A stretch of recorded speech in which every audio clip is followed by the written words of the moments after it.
Today, we're going to be looking more deeply at operations in several sessions, which is an important perspective and reflects the interface between engineering, design, and operations. And some of these sessions are really, really important. We have an excellent panel to kick things off this morning.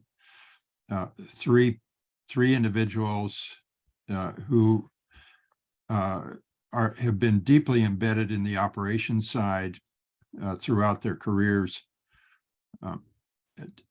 Two, Rodney and Dennis, both served on the scheme committee for the HBBOP certification that we've been working on.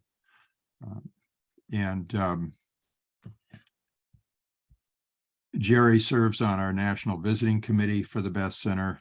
So we're really, really pleased that they can be involved this morning and present their knowledge and experience from the field.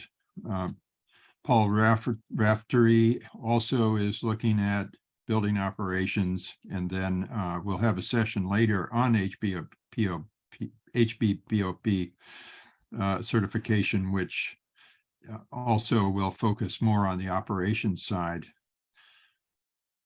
And we also have some other interesting sessions, more on the control side. Jessica Granderson, who is filling in for Marianne as the director of the division. Marco Bertoni. And then we'll also be focusing a lot of attention on heat pumps, both residential and commercial, and some very hands-on sessions regarding heat pumps. Larry, do you want to make some comments this morning? Yeah, I wanted to kind of highlight two of our roundtable sessions yesterday that were hosted by our sponsors, HVAC Excellence, and also Contemporary Controls. I thought that they really helped us to understand the full range of resources that they make available, especially to faculty. There are lots of free resources. I have known the HVAC Excellence ESCO group for many years, and I thought I knew just about everything they provided, but lo and behold, they do a weekly online show every Thursday. So, and they have a YouTube channel. I recommend that people go and check out these valuable resources.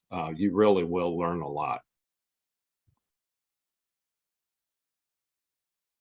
We also, I wanted to mention, we have some great roundtables this afternoon.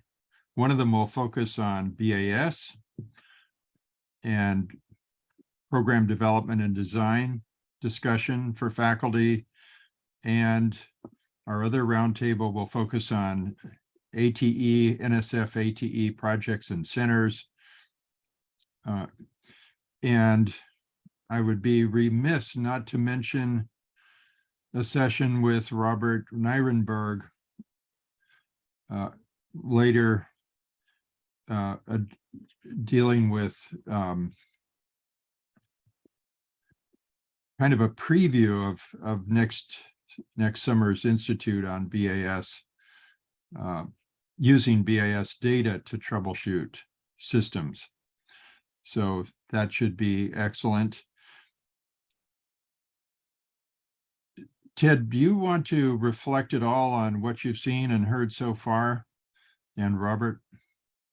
Yeah, I guess I just continue to be amazed at how interconnected all these different things are and the complexity involved with what we're dealing with today as opposed to years ago. So that theme keeps coming through to me. The other thing is that I sat in on a roundtable yesterday with internships through the national labs, and while it tends to focus on 4-year type of universities. It can apply to 2-year colleges and our students. And so I'm going to start looking for ways to promote that within my college. And if we figure out some good methodology for that, I'm going to make sure I relay that to other colleges in our network coming up here. But yeah, that constant theme of the complexity and how everything is interconnected just keeps coming through to me. So, Robert? Morning, everyone. I'm really excited for today. Like I said on day one, I'm kind of live on the technology side of this whole endeavor, and we really have some sessions that have me really excited for today. But you know, honestly, all of our sessions, all of our presenters are absolutely amazing, and we really greatly appreciate you taking the time to come and talk with us. And we really appreciate you attendees as well. You have asked some absolutely fantastic questions over the course of this institute, and please keep it up. You are absolutely all amazing people, and we really appreciate you. Yeah, I should mention that Mary Ann cannot be with us this morning. Her workload, since she is filling in this interim senior director position with multiple divisions under her, her workload must have expanded at least threefold from her already busy schedule. I'd also like to acknowledge the work of Larry Chang in bringing this institute together, all of the planning and behind the scenes effort that he made, and also recognize Ted and Robert and their planning.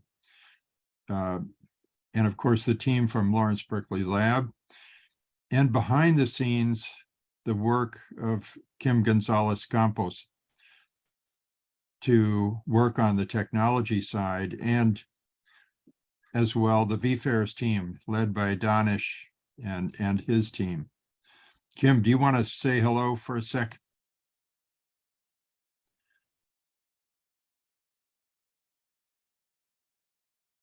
Can you hear me? Yep. Yes.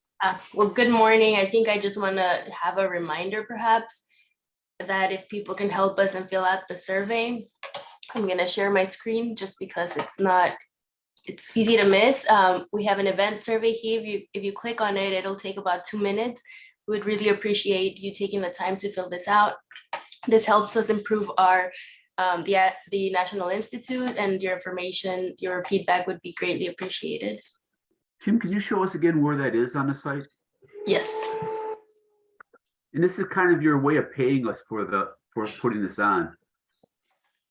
So there's a navigation bar right here at the top. It's right here, right? The last link to the right, it says event survey. It's really small on my screen right now, but if you click on it, it'll take you to this, to another link, and you can fill it out there. Thanks.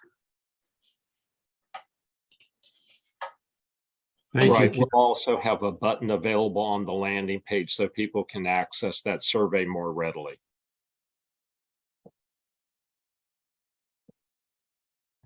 Thank you, Kim. For me, you know, just reflecting back on what Ted was saying, and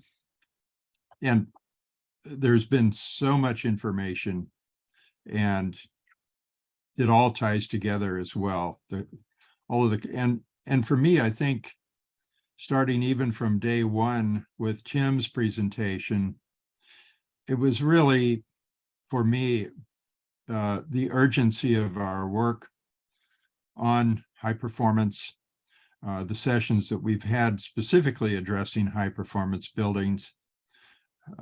All of it suggests to me that we really, there's so much to do and not all that much time. So for me, it was really a call to action I know that's dear to Larry's heart. But this work that we're doing in the educational field and working with our industry partners and other partners is just critical at this time, and more now than ever before. All of the tools and resources, the funding that's been made available in the last 6 months through Congress and the president is a game changer. And we need to follow up and figure out how to access funds to push this work forward in training and education in particular, and working collaboratively across sectors as much as we can. The challenge is there, and I believe we can do it. After day one, I was really, I'll be honest, I was overwhelmed with all of the information that we received and the urgency that was conveyed. But I think at the same time, it was overwhelming in a good way. It wasn't in a negative way. It wasn't kind of, it's hopeless sort of way. It was, yes, the challenges are great, but we have the resources to make a difference, and we can act. So for me, this whole institute has been exciting, a little overwhelming, and yet very satisfying in seeing the potential that we have to make change happen. Peter, to that, I'd also like to add, this has been such a multifaceted event, and I think that often because of our specialized roles, it's kind of easy to say, well, how does that affect what I do? That what someone else does affect what I do, right? But inevitably, legislation ties to potential funding, which ties to potential opportunities and resources and training. So these things are very much interconnected.